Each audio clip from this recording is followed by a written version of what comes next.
Ano, wala na ba siya? Wala na ba? Wala na, doon sa malayo. Guys, pasensya na kayo ha. Minsan kasi pag na-excite si Archie, medyo nakukruk. Ganun talaga. Ay, naku. Kanina nakakita tayo ng high-tech printers. Oo nga. Magpresenta naman tayo ng bagong sistema sa printers na maximize ang functions niya. Yes, ang tawag sa kanya, bottomless ink system. Kahit ano, magagawa niya. Mga kabarkada, mga mami, daddy dyan, mga anak. Di ba sa buong pamilya natin ngayon, problema tayo sa lahat ng mahal na bilihin. Sa business, sa pag-aaral. Pero may solusyon ako dyan. Isang cartridge lang nito na original ay 500 pesos worth. Pang-business mo, kapag ginamit mo, print ka marami, patay ka na. Sa pag-aaral, patay ka rin. Pag marami ka homework at assignment.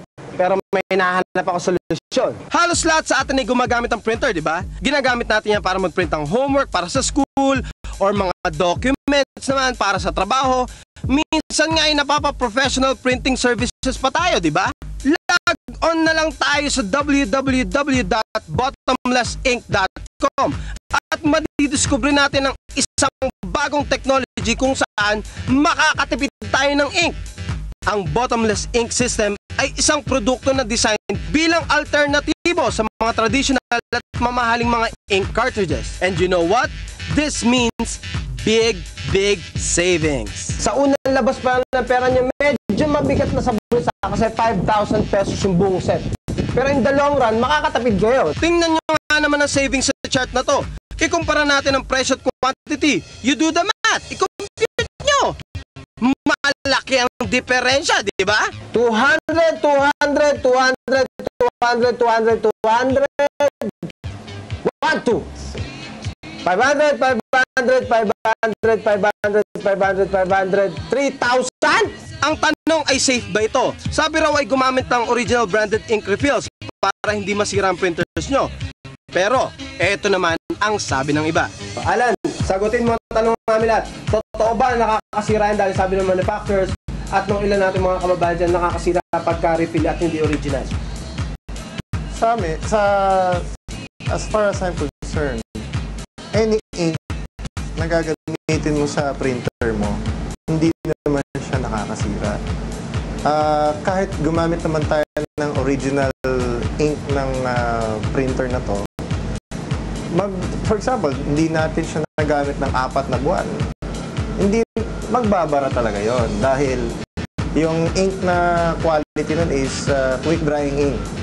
Pag siya quick drying ink, madali siya mag-dry up. After 4 months, nag-dry up yung ink mo sa nozzles ng head mo, barado na yan. Ayan naman pala eh, hindi naman pala sa ink kundi sa paggamit ng printer mo nang gagaling ang problema. With that, i-assemble na natin itong bottomless ink system na ito. Naku po! Naubusan ako ng pang-print ko! Haha! May solusyon ako dyan. Ito yung mga original niyang cartridges. Tanggalin natin yan. Ha! Goodbye sa inyo! Makakatipid na ako sa wakas. At ngayon, sasaksak ko na ngayon itong ink cartridges. Napakasimple lang. Adapter lang yan, no? Ting, ting, ting, ting. Tapos yan, tutulak niyo pa ganyan yan, guys. And then, isang scotch tape lang ang katapat. Voila! Ayos na! Sasaksakan na natin ang mga tinta yan. Ready to go! Ngayon na nalaman na natin kung paano mag-assemble, maite-testing na natin ang ink na to. At ano pang mas magandang subject kundi ang maganda kong mukha. Kaunting posing, i-load sa printer ang paper, at ayan! Eto na siya!